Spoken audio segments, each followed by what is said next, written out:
नमस्ते बच्चों। आज हम हिंदी का पाठ 1 में ढूंढता तुझे था कविता पढ़ेंगे।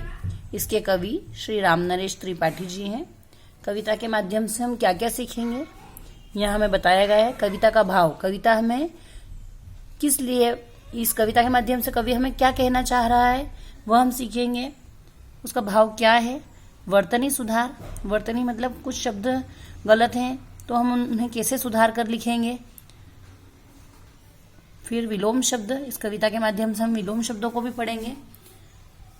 विपरीत शब्द भी बोल सकते हैं इन्हें। वचन, एक वचन बहुवचन होते हैं, वो वचन भी इस कविता के माध्यम से हम पढ़ेंगे। पर्यायवाची शब्द, पर्यायवाची शब्द क्या होते हैं वो भी हम इस कविता के माध्यम से जानेंगे। इस कविता के अंतर्गत हमें 5 चीज़ें सिखाई जाएगी, हमें पढ़ना है। सबसे पहले मैं आपको शब्दार्थ बताना चाहूँगी। कुछ कठिन शब्द है जिसे यहाँ दिया है कुंज। कुंज का मतलब होता है बगीचा, उद्यान कह सकते हैं। दीन यानी गरीब, बाट जो होना यानी प्रतीक्षा करना, किसी का रास्ता देखना। बाट यानी रास्ता होता है, प्रतीक्षा करना कह सकते हैं। पतित यानी गिरे हुए, गिरे हुए से मतलब जो समाज जिन्हें अपने साथ में लेकर नहीं चलता, उन्हें अलग दृष्टि से देखता है। विरक्त यानी उदासीन। बेबस मतलब विवश। मगन यानी तल्लीन, किसी कार्य को करने में एकाग्र हो जाना, मगन हो जाना। समर्थ यानी योग्य, लायक। पवन यानी हवा। गगन यानी आकाश। द्रग यानी नेत्र, नयन, आंखें। सुयश प्रसिद्धि। अधीर मतलब व्याकुल, जैसे कि हम कहते हैं हमारा मन व्याकुल है, इस तरह के कुछ शब्द होते हैं। अब जैसे शरण है, शरण मतलब होता है शरण, शरण में चले जाना, किसी के चरणों में चले जाना। सौंदर्य मतलब सुंदरता होता है। समर्थ मतलब किसी कार्य को करने की क्षमता को रखना। कष्ट मतलब दुख।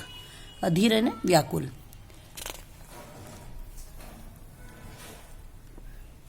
अब यहाँ हम अर्थ को समझेंगे पहले कविता के। मैं ढूंढता तुझे था जब कुंज और वन में। यहाँ कवि कहते हैं कि ईश्वर, मैं तुम्हें कुंज और वन में ढूंढता रहा, तू खोजता मुझे था तब दीन के वतन में। और मैं दीन और ईश्वर इंसान को ये बताना चाह रहा था कि तुम कितना गरीबों की मदद करते हो, उनके दुख में कितनी सहायता करते हो। लेकिन मैं इस अवसर को समझ न पाया। ईश्वर ने मुझे एक अवसर दिया था कि मैं उन्हें कहाँ कहाँ देख सकता हूँ, लेकिन ईश्वर ने मुझे ये अवसर नहीं दिया और मैं उन्हें हमेशा कुंज और वन में, उद्यानों में और वन में ढूंढता रहा कि ईश्वर वहाँ निवास करते होंगे। लेकिन ऐसा नहीं, ईश्वर ने मुझे दीन के वतन में ढूंढने का अवसर दिया था कि मैं कभी किसी की मदद करूं। वहीं ईश्वर होते हैं। हम किसी गरीब की मदद करेंगे, ईश्वर वहां आएंगे और सिर्फ कर्म को ही ईश्वर देखते हैं। तू आह बन किसी की मुझको पुकारता था। यहाँ ईश्वर गरीब जो व्यक्ति होते हैं, किसी की आह मतलब किसी के दुख में ईश्वर खुद ने मुझे पुकारा है। लेकिन मैं तुझे बुलाता संगीत और भजन में, लेकिन मैं संगीत करके भजन गाकर ईश्वर को रिझाता रहा, बुलाता रहा। लेकिन ईश्वर ने तो मुझे फिर अवसर दिया था कि तुम किसी गरीब की मदद करो, मैं तुम्हें वहीं मिलूंगा। लेकिन मैंने ऐसा नहीं सोचा, मैं तो उसको संगीत और भजन में ही ढूंढने का प्रयास करता रहा। मेरे लिए खड़ा था दुखियों के द्वार पर तू, मैं बाट जो होता था तेरी किसी चमन में। वह ईश्वर यहाँ कवि कह रहे हैं कि मैं हमेशा बाट जोता रहा ईश्वर की, प्रभु की, कि वो किसी चमन में मुझे मिलेंगे। लेकिन नहीं, वो तो हमेशा दुखियों के द्वार पर खड़े हुए थे कि किसी दुखी की मैं मदद आकर करूंगा तो ईश्वर मुझे वहां मिल जाएंगे। लेकिन भगवान मुझे नहीं मिले और मैं उन्हें हमेशा चमन में ढूंढता रहा, उद्यानों में ढूंढता रहा। लेकिन ईश्वर तो किसी दिन दुखियों के पास थे। बनकर किसी के आंसू मेरे लिए बहा तू, आंखें लगी थी मेरी तब और मान और धन में। मैं आंसू जब किसी के बह रहे थे तो वहां भी ईश्वर का ही वास होता है। लेकिन मैंने कभी किसी के आंसुओं को देखकर उनकी मदद नहीं की और हमेशा ये सोचता रहा कि मैं अपनी मान और सम्मान और धन कमाने में लगा रहा। जो समाज में एक कीर्ति होती, ख्याति होती, मान सम्मान अपने को जो मिलता है, बस उसी को मैं कमाने में लगा रहा। लेकिन मैंने कभी किसी की मदद नहीं की। ईश्वर ने मुझे यहाँ भी मिलने का अवसर दिया था, लेकिन नहीं। यहाँ तू शब्द, मैं शब्द और तू शब्द का जो उपयोग हो रहा है, कवि ने मैं शब्द उसके खुद के लिए उपयोग किया है और तू शब्द ईश्वर के लिए उपयोग हुआ है। बाजे बजा बजा कर मैं था तुझे रिझाता, यहाँ कवि कह रहे हैं कि मैं हमेशा बाजे बजा बजा कर तुझे रिझाता रहा, तुझे अपने पास बुलाता रहा कि तुम ईश्वर मेरा हो जाए, लेकिन तब तू लगा हुआ था पतितों के संगठन में, कि जो गिरे हुए लोग हैं, पतित हैं, गरीब हैं, उनके संगठन में उनको एक करने में ईश्वर लगा हुआ था, लेकिन मैंने कभी उस तरफ ध्यान नहीं दिया और मैं हमेशा बाजे बजा बजा कर ही ईश्वर को रिझाने में लगा रहा। लेकिन जो गरीब लोग होते हैं हमें उनकी मदद करना चाहिए। कुल मिलाकर यहाँ इस कविता के माध्यम से हमें ये समझाया जा रहा है कि ईश्वर हमें हमेशा दूसरों की मदद करने के लिए और किसी गरीब का साथ देने के लिए जो अवसर प्रदान करते हैं, तो उन अवसरों को हमें या उनकी गरीबों की मदद करके ईश्वर हमें प्राप्त हो सकते हैं। भगवान कर्मों से ही खुश होते हैं।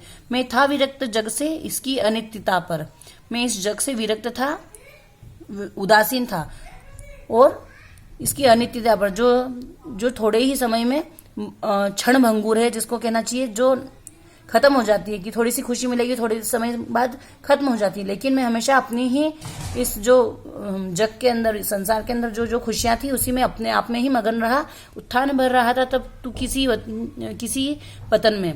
लेकिन ईश्वर तो हमेशा उसका उत्थान, किसी जो व्यक्ति गरीब है, पतन जिसका हो चुका है, जो जिसे समाज नहीं देखना चाहता है, ईश्वर तो हमेशा उसका उत्थान करने में लगा हुआ था, लेकिन मैंने कभी उस तरफ ध्यान नहीं दिया। मैं तो हमेशा अपनी ही खुशियों के बारे में सोचता रहा।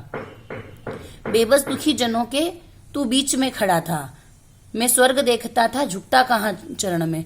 मैं तो हमेशा यहाँ ईश्वर हमेशा बेबस दुखी जन, जो गरीब लोग हैं, दुखी जन हैं, उनके बीच में ही हमेशा खड़ा हुआ था, लेकिन मैं तो स्वर्ग देखता रहा कि मुझे कभी न कभी स्वर्ग मिलेगा, और यही सोचता रहा। इस कारण से मैं कभी भी ईश्वर के चरणों में जाकर नहीं झुका। मैं हमेशा अपने अभिमान में ही मस्त रहा और ये सोचता रहा कि ईश्वर के चरणों में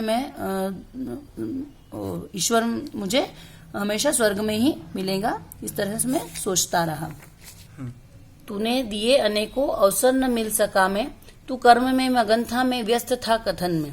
मुझे, हे ईश्वर, आपने मुझे बहुत सारे अवसर दिए कि मैं आपसे मिल सकूं, लेकिन मैं तो हमेशा अपने कथन में ही व्यस्त रहा। इस दुनिया में अपने कार्यों को लेकर ही हमेशा व्यस्त रहा, लेकिन आप तो अपने कर्म हमेशा निरंतर करते जा रहे थे।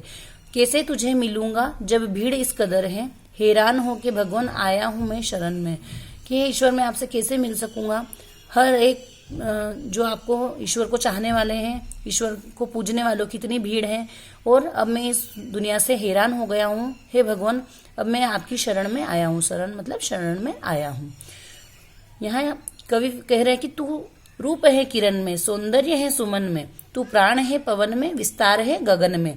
यहाँ कवि कहते हैं कि हे ईश्वर, आप तो जो किरणें हैं सूर्य की, उसके अंदर रूप, जो उसकी जो सुंदरता है, रूप है, उसके अंदर भी आप ही हो। उसकी सुंदरता और जो सुमन, सुमन मतलब जो पुष्प है, फूल है, उसकी भी सुंदरता में आप ही हो। तू प्राण है पवन में, और आप तो जो हम जो सांस ले रहे हैं, वायु से, जो हवा से के द्वारा हम जो सांस ले रहे हैं, उसमें प्राण भी आप ही हो पवन में। विस्तार है गगन में, और जो आकाश में जो विस्तार है, जो असीमित हमारा आकाश है, उसमें भी आप ही हो। लेकिन मैंने कभी आपको पहचाना ही नहीं। कवि यहाँ पर ईश्वर से बार बार प्रार्थना करके कह रहा है, हे दीन बंधु, ऐसी प्रतिभा प्रदान कर तू, देखूं तुझे द्रगों में, मन में तथा वचन में। हे दीन बंधु भगवान, ऐसी प्रतिभा मुझे प्रदान कर दो कि मैं आपको हमेशा अपने नयनों में से देख सकूं, और अपने मन में और अपने वचन, जो मैं शब्द कहूं, उसमें आप ही हो। इस तरह से मुझे आप आशीर्वाद और ऐसी प्रतिभा मुझे प्रदान करें। कठिनाइयों दुखों का इतिहास ही सुयश है। जो कठिनाइयों का इतिहास कई बार हम बड़े लोगों की, जो जिन्होंने भी आज तक बड़े कार्य किए हैं, उन लोगों की हम बातें करते, जैसे महारानी लक्ष्मीबाई है, महाराणा प्रताप, इन सभी ने कष्ट सहे, उसी के बाद इनका इतिहास में आज भी नाम लिया जाता है। तो कवि यहाँ यही कहना चाह रहे हैं कि हमें कठिनाइयों के बाद ही, जो दुख और कठिनाई होते हैं, उनके बाद में ही हमें अच्छा फल मिल सकता है। तो हमें कोई भी कार्यों को करने के लिए, किसी भी चीज के लिए, अच्छे कार्य करने के लिए थोड़ा दुख और कष्ट तो सहन करना ही होगा। मुझको समर्थ कर तू बस कष्ट के सहन में, और मुझे इन सब कष्टों को सहन करने की शक्ति प्रदान करो। यहाँ पर ईश्वर से हम यही प्रार्थना करेंगे। कवि भी यही कह रहे हैं। दुख में न हार मानूं, सुख में तुझे न भूलूं। और कवि कह रहे हैं कि हमें कभी दुख में हार नहीं मानूं मैं, मेरे ऊपर कितना भी दुख आ जाए लेकिन मैं कभी हार न मानूं। सुख में तुझे न भूलूं, और मैं कभी सुख भी मेरे पास अगर अनंत आ जाए तो भी मैं आपको कभी न भूलूं। मुझे ऐसी शक्ति प्रदान करो, ऐसा प्रभाव भर दे मेरे अधीर मन में। यहाँ कवि यही कह रहे हैं कि मेरे इस अधीर मन में जो व्याकुल और चंचल मन है, इसके अंदर इसी प्रकार की प्रभाव दे देना ईश्वर कि मैं आपको कभी भी ना भूल सकूं, चाहे मेरे ऊपर कितने भी दुख आए, चाहे मेरे ऊपर कितने भी सुख आए, मैं हमेशा निरंतर आपकी भक्ति करता रहूं और मुझे ऐसी शक्तियां प्रदान करें, ऐसी प्रतिभा है और मेरे अंदर ऐसा प्रभाव भर दे कि मैं हमेशा गरीब दीन दुखियों के कार्यों में और उनकी कठिनाइयों में उनकी मदद करता रहूं। इसी जो कविता ये अभी जो समझी है, इसी के द्वारा आप जितने भी आपके प्रश्न उत्तर हैं सभी के अर्थ, इसी के अर्थों के उससे आपको प्रश्नों के उत्तर मिलेंगे इस कविता से।